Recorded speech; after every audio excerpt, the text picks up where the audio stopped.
বন্ধুরা পার্ট 3 কিন্তু রান্না নিয়ে আবার চলে এসেছি। পার্ট 3 রান্না মানে আমার এই রান্না কিন্তু এখনো কমপ্লিট হয়নি। তো গরম মশলা দেওয়া হয়ে গেছে আর আমার রান্নার ফাইনাল লুকটা দেখে নাও তোমরা। এটা কিন্তু আমার রান্নার ফাইনাল লুক। দেখি আলুগুলো সেদ্ধ হয়েছে নাকি, অনেকক্ষণ ধরেই কষানো হয়েছে। হ্যাঁ, খুব সুন্দরই সেদ্ধ হয়েছে। আলু কটা এরকম করে দিলে, একটু গেলে দিলে রান্নার টেস্টটা একটু ভালো হয়, মারা বলে।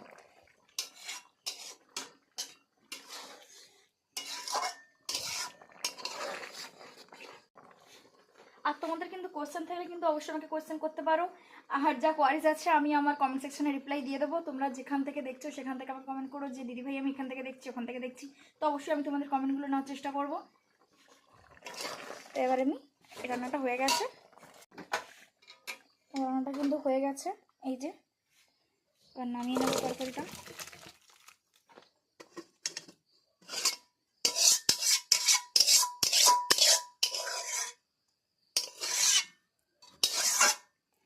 অবশ্যই কিন্তু আমি কিন্তু এটাও আমি বলেছি আমার একটা ব্লগে, আগের ব্লগে, যে হচ্ছে আমি কিন্তু নতুন, আমি কিন্তু এই চ্যানেলে কিন্তু নতুন, আমার কিন্তু 1 বছর কোনো কমপ্লিট হয়নি। তো ভুল ত্রুটি হতেই পারে আমার বলাতে। তো অবশ্যই প্লিজ কেউ কিছু মনে করবে না, আমাকে আর উল্টে সাপোর্ট করবে। যদি ভুল হয় সেটাও আমাকে বলবে, আর যদি ঠিক হয় সেটাও আমাকে বলবে। আমার কমেন্ট সেকশন কিন্তু খোলা আছে তোমাদের রিপ্লাই নেওয়ার জন্য এবং দেওয়ার জন্য।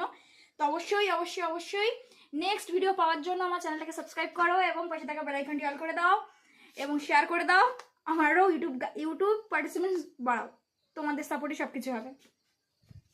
নেক্সট ভিডিও পাওয়ার জন্য আমার চ্যানেলটা কিন্তু সাবস্ক্রাইব করে দেবে। নেক্সট ভিডিও নিয়ে আবার ব্যাক করছি আমি। তো আপাতত দেখো, টাটা, বাই বাই।